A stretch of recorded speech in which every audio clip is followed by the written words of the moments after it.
Praise lord আৰু এটা নতুন ভিডিঅ'লৈ মই আপোনালোকৰ মাজত লৈ আনিছোঁ যে আজি মই ক'বলৈ ওলাইছোঁ যে কোকোৱা যিটো খেতি বা যিটো আমি সাধাৰণতে চকলেট গছ বুলি কওঁ, চকলেট গছ এতিয়া চাওক গুটি চাওক কেনেকুৱা হৈছে।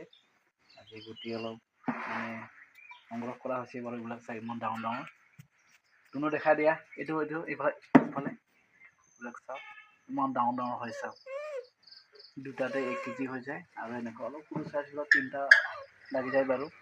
এতিয়া ৰেট চলি আছে আপোনাৰ 1 কেজি 50 টকাকৈ চলি আছে। আমাৰ মহপুৰ তাতে যিটো কোম্পানী আছে তাতে আপোনালোকে দিব পাৰিব আৰু পুলি লাগিলে যোগাযোগ কৰিব পাৰিব।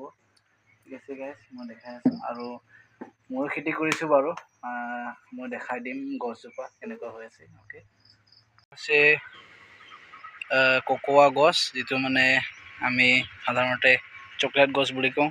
এনেকুৱাতে লাগি যাব এনেকুৱাকৈ আৰু এনেকুৱাকৈ বহুত লাগিব, এইবিলাকতো লাগে বাৰু।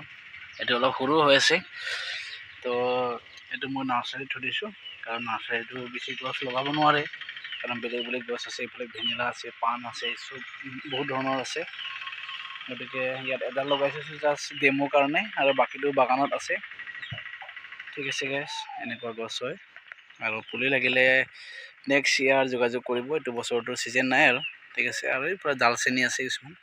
অ'কে।